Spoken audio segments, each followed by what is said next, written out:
কাছে মনে হচ্ছে বিএনপি এবং জামাত ২ টি দলকে হয়তো ২ টি কোনো বৃহৎ রাষ্ট্র তারা মনে হচ্ছে যে তাদের প্রেসক্রিপশন এ চলছে। আমার কাছে মনে হচ্ছে না যে তারা নিজেদের বুদ্ধিতে চলছেন।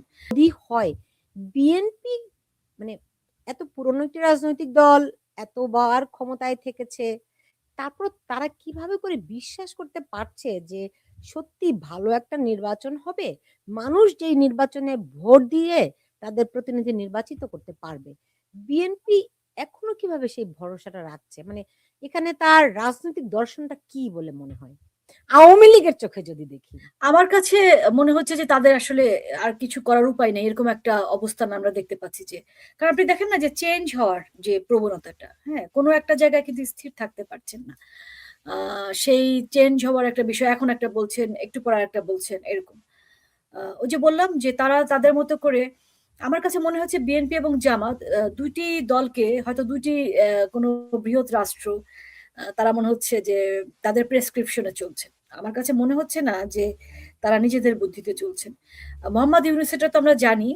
তিনি তো আসলে বাংলাদেশের আ সন্তানই মনে হয় না তার আচার-আচরণে। উনি যা করলেন বাংলাদেশের ক্ষতি এটা ইতিপূর্বে কেউ কখনো করেনি। একদম মানে বাংলাদেশের জন্ম যার একটা মানুষ এরকম দেশদ্রোহী কেমন করে হয়? এটা ইউনূস কিন্তু একটা এক্সাম্পল। আমরা যেমন আ নাহিদ কি বলে রুমা, রুমা একটা জিনিস একটু বলুন তো দেখুন আপনি যেহেতু ডক্টর ইউনূসের কথা বললেন, আপনি নিশ্চয়ই দেখেছেন যে ডক্টর ইউনূস বলেছেন যে বাংলাদেশের মতো বাংলাদেশ হচ্ছে জালিয়াতিতে চ্যাম্পিয়ন।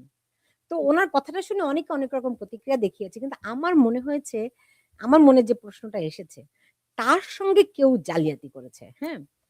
মানে তার সঙ্গে কে জালিয়াতি করলো? একটু বলুন তো এটা মনে হয়েছে কিনা আপনাদের? আ আসলে উনার চেয়ে বড় জালিয়াত বাংলাদেশের ১৮ কোটি বা তার চেয়ে বেশি মানুষের মধ্যে কার একজনও কি আছে কিনা? উনি তো শিশু থেকেই জালিয়াত। উনি সেই পত্রিকা আর সেই ছোটবেলায় যে পত্রিকা লাইব্রেরিতে আপনি এই গল্পটা জানেন তো না? হ্যাঁ, সে লাইব্রেরিতে যেয়ে দেখেছে যে একজন কোয়েশ্চেন এর আনসার দিয়ে কুইজের আনসার দিয়ে জিতেছে। তো সে সারা বছর পত্রিকা ফ্রি পাবে। উনি সঙ্গে, সঙ্গে সেখানে চিঠি লিখলেন যে আমার ঠিকানা বদল হয়েছে। বলে উনার নিজের ঠিকানা দিলেন। মানে এত বড় ফ্রড এই বাচ্চা বয়স থেকে। এবং আমরা দেখেছি যে মানে ১ম এ এসে বলছেন সাংবাদিকদের যে আপনাদেরই তো বলছেন। যে যা খুশিতে আপনারা লিখতে পারবেন। মন ভরে লিখুন। আমরা দেখলাম উনাকে এই ক্ষমতায় আনার জন্য যারা উদগ্রীব ছিল বা স্বাগত জানিয়েছিলেন, তারা এখন জেলে। কেউ, কেউ জেল থেকে সদ্য মুক্তি পেয়েছেন। হুম? এই আওয়ামী লীগ সরকারের সময় তারা কেউ জেলে যান নাই। আওয়ামী লীগের বিরোধিতা করার জন্য। তো এই ধরনের শুরু। এরপর আ খুব রাগ, ঢং, আমার কথা না শুনলে কিন্তু আমি ক্ষমতায় থাকব না। এই যে তারপর দেশের মানুষ এত করে বলছে, "বাবা তুমি যাও, যাও, যাও।" নড়ার নামটি পর্যন্ত নাই। আ বুঝেন যে একটা রুমা গ্রাম আমি বলছি কি ধরেন এই সময়ে এসে উনি যখন জালিয়াতির কথা বলেন, আ পুরো একটা একটা একটা তিনি তো এখন এই মুহূর্তে সরকার প্রধান। সত্যি হলেও তিনি তো এটা বলতে পারেন না, তাই না? দায়িত্ববোধের জায়গা থেকে। কারণ তার এই সুলতান প্রতিক্রিয়া আপনি কি ফার্স্ট শুনলেন? উনি যে এর না আগে ইতালি গেল। ইতালি যেয়ে আমাদেরকে বলে আসলো না? তখনও তো ওটাই বলে এসছেন। যে আমরা এরকম ভুয়া ভিসা করি, আমরা এরকম যে জোচ্চুরি করি, চুরি-চামারি করি। মানে এইটা ইতালিতে যেয়ে এইটা আসলেন জিনিসটা না। অন্য দেশের কাছে যখন পৌঁছাবে, তখন সেই এরই মধ্যে আমাদের পাসপোর্ট নেমে গেছে অনেক নিচে। অনেক রকম ক্ষতির মধ্যে আমরা ভিসা বন্ধ পড়েছি। হয়েছে বিভিন্ন দেশে ভিসা বন্ধ। হ্যাঁ, কিন্তু আমার কাছে মনে হয়েছে উনি ব্যক্তিগতভাবে উনাকে কেউ কোনো প্রতিশ্রুতি দিয়েছিল কিনা, কোনো পরিকল্পনা ছিল কিনা, যেটি বাস্তবায়িত হচ্ছে না। এরকম কি কখনো মনে হয়েছে কিনা? না, যেই আমার কারণে কাছে তিনি মনে এত হয় না ক্ষোভ বাংলাদেশের কেউ উনার সঙ্গে জালিয়াতি করেছে এবং জালিয়াতি করে উনার সঙ্গে টিকে থাকতে পারবে। এটা ইম্পসিবল। ব্যক্তি না। আমি বলছি এই রাজনৈতিক টার্মোইল এর মধ্যে না, না ধরেন যারা জামাতের সঙ্গে তার কি না, না ধরনের বুঝতে পারছি তারা বোঝাপড়া তো হয়েছে? পক্ষেই আছে। না, না, না আমরা তো এখনো দেখছি তার পক্ষেই আছে। তারা আছে বলেই তো সে ক্ষমতায় আছে। ওকে। আপনি যাদেরকে বলবেন জালিয়াতির প্রশ্ন, আপনি যদি জলপাইওয়ালাদেরকেও বলেন অথবা আপনি যদি জামাতিদেরকে বলেন, আমরা তো স্পষ্ট দেখতে পাচ্ছি এই ইউনূস কার সমর্থনে আছে বাংলাদেশে এখন। আমাদের জলপাই ভাইরা যদি পিছনে না থাকতো, উনি তো ক্ষমতা দখলই করতে পারতেন না। পুরো প্রক্রিয়া তো তারা তৈরি করে দিয়েছে। ৩রা আগস্ট ২০২৪ সালে না, ৩রা আগস্ট কি না, করলেন? না, রুমা আপনি আরেকটুখানি গভীরে চিন্তা করুন। ডক্টর মোহাম্মদ ইউনূস যেদিন বললেন যে বাংলাদেশ থেকে জালিয়াতিতে চ্যাম্পিয়ন। তার দুদিন পরই আলী রিয়াজ ঘোষণা করলেন যে গণপরিষদ গঠন হবে। তারপরে গিয়ে যারা নির্বাচিত হবে, বিজয়ী হবে, তারা সরকার গঠন করবে। মানে কি? মানে তাকে 180 আশ্বস্ত করা হচ্ছিল, না, না আমরা কোনো জালিয়াতি করিনি। নির্বাচনের পরেও আপনি ক্ষমতায় থাকবেন, আপনিই থাকবেন। ব্যাপারটা কি? আমার কাছে তো এরকমই ফিল হয়েছে। না, ওটাও হতে পারে। ওটা হতে পারে যে যাদের সঙ্গে তাদের কথাবার্তা হয়েছে দেশে নিয়ে আসার জন্য। হ্যাঁ, দেশে নিয়ে আসা হলো। যদিও বা হাদিকে মেরে ফেলে সেই দেশে আসাও ব্যাহত করার চেষ্টা করা হয়েছিল। তো তাদের ভিতরে কোন রকম কথা হয়েছে। তারা বলছে যে কি ব্যাপার আবার 180 দিন কেন? ওকে, সেখানে উনি আনসার দিয়েছেন এবং তারপরে তারা আবার গণভোটের পক্ষে বলছে। অসম্ভব কিছু না। আমি তো বলছি যে বিএনপি যদি কাউকে পা ধরে বসে থাকতে হয় বা নিজেদের প্রকাশ্যে 18 কোটি মানুষের সামনে কান ধরে উঠবোস করতে হয়, তো তারা এখন তাই করবে ক্ষমতায় যাবার জন্য। ক্ষমতায় কারণ যাওয়ার জন্য বিএনপি, তারা হ্যাঁ, কান বিএনপি ধরে নিজে এখন উঠবস করবে। বিএনপি কিন্তু এখন কনফিডেন্ট না যে তারা ক্ষমতায় যাচ্ছে। তারা কিন্তু কনফিউজড এবং তারা একটু ভয় আছে। আপনার কি মনে হয় বিএনপি শেষ পর্যন্ত ধরেন 12ই ফেব্রুয়ারি পর্যন্ত তাদের এই যে নির্বাচনে থাকার যে অবস্থান, এখানে দৃঢ় থাকতে পারবেন নাকি তারা আমার কোনোভাবে? কাছে এখনো যদিও বা আ ফেব্রুয়ারি প্রায় চলে আসলো। মানে আমার কাছে এখনো নির্বাচন হবেই, আমার কাছে এই আলামত আমি দেখছি না। এবং সুলতানা, আমি আ বাংলাদেশের বিভিন্ন জায়গার কথা জানি, বিভিন্ন জেলার। যে সেখানে নির্বাচনের ন্যূনতম কোনো হাওয়া নাই। নির্বাচনে কি হয়? মাত্র কয়দিন আছে বাকি। হুলস্থুল হয়ে যাবে না? কোনো প্রচারণা না, কিছু না। আ ওরকম কোনো কিছুই চোখে পড়ছে না। আমি আমি এবং একটা গোয়েন্দা প্রতিবেদনের কথা শুনেছি। সেখানে বলা হয়েছে যে গোপালগঞ্জ, আ শরীয়তপুর, মাদারীপুর, আ আরো একটা জেলা বোধহয় ওখানে আশেপাশে কোনো একটা জেলা। ৪ টি জেলার কথা যেখানে ভোট নেয়া সম্ভব নয় বলে গোয়েন্দা প্রতিবেদনে বলা হয়েছে। মানে এই এলাকায় এই ৪ টা জেলায় শরীয়তপুর, গোপালগঞ্জ, ভোট কাটতে শরীয়তপুর, পারবে না তাই বলেন? মানে ভোট কাটতে পারবে না? মানে ভোট আ ভোট মানে অনুষ্ঠানের জন্য যে আয়োজন সেটাই তাদের পক্ষে করা সম্ভব নয়। আর এর বাইরে বিভিন্ন জেলায়, জেলায় তো মারামারি, কাটাকাটি এগুলো তো আছেই। কিন্তু ওই ৪ টি জেলায় ভোট গ্রহণ করা প্রায় অসম্ভব এমন একটি আ আ গোয়েন্দা প্রতিবেদন দেয়া হয়েছে। ভোট কি আসলে গ্রহণ করা হবে? মানে এটা হচ্ছে বড় প্রশ্ন। শুধু গোপালগঞ্জ বা এই ৪ টা জেলার জন্য না। সারা বাংলাদেশে কি ভোট গ্রহণ করা হবে? নাকি আ বাক্স মানে ব্যালট ভর্তি বাক্স কেন্দ্রে পাঠানো হবে? হ্যাঁ? এটা কিন্তু একটা বড় প্রশ্ন।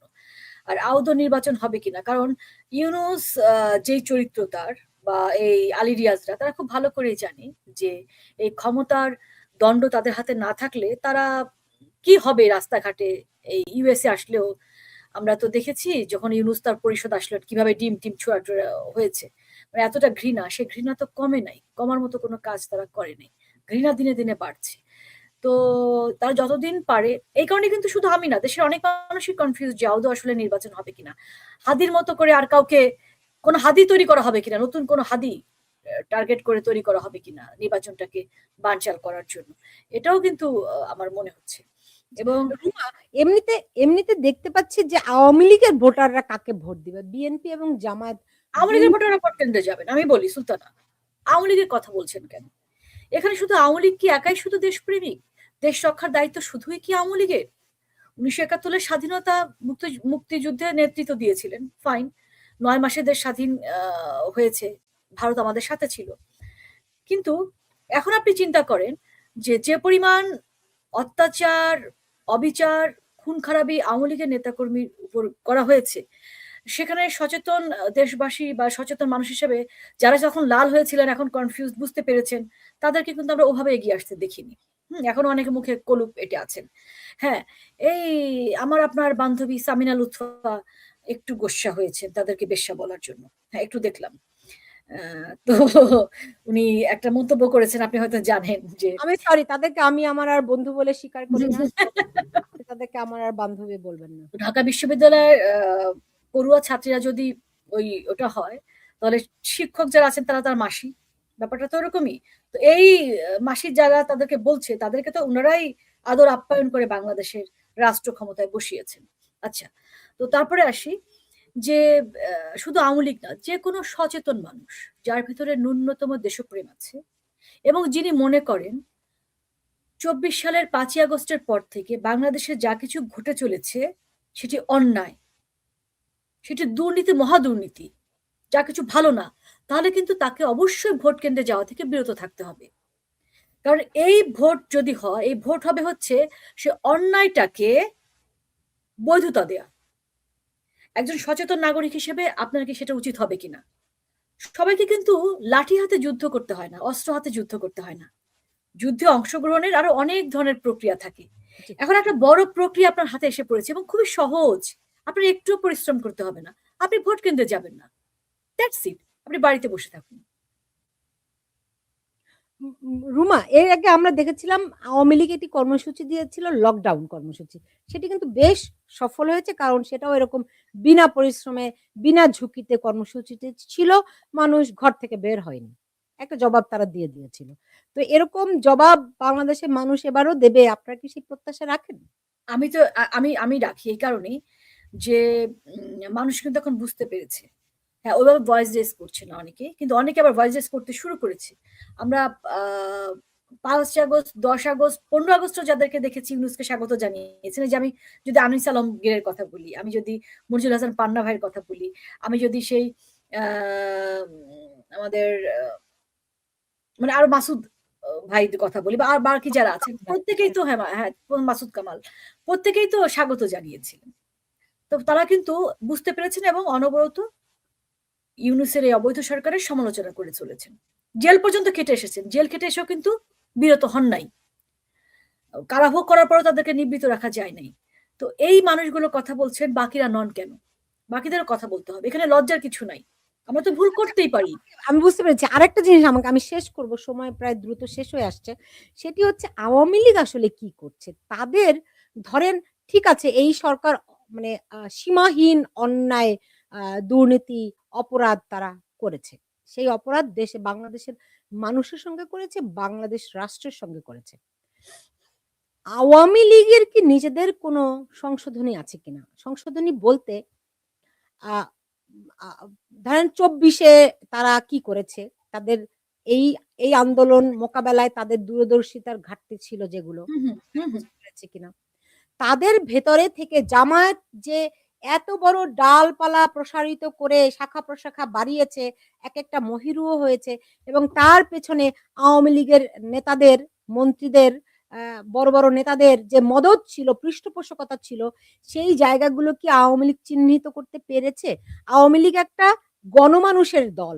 সেই গণমানুষের দলকে গণমানুষের কাছে ফিরে যাওয়ার জন্য তারা তো কি ন্যূনতম কোনো প্রস্তুতি এ পর্যন্ত নিয়েছে? আ আমি আসলে অন্যদের কথা জানি না। শুধু আমি আমাদের জননেত্রী শেখ হাসিনা মাননীয় প্রধানমন্ত্রী উনারটা দেখছি। উনি একদম তৃণমূলের সঙ্গে কথা বলছেন প্রতিটা সংসদীয় আসনে। ১ আ সুলতানা আপনার নিশ্চয়ই মনে আছে কুষ্টিয়ার একটা নিউজ। মানে কুষ্টিয়ার পরপর ২ বার আ জামায়াতের নেতৃবৃন্দ আওয়ামী লীগে জয়েন করলেন।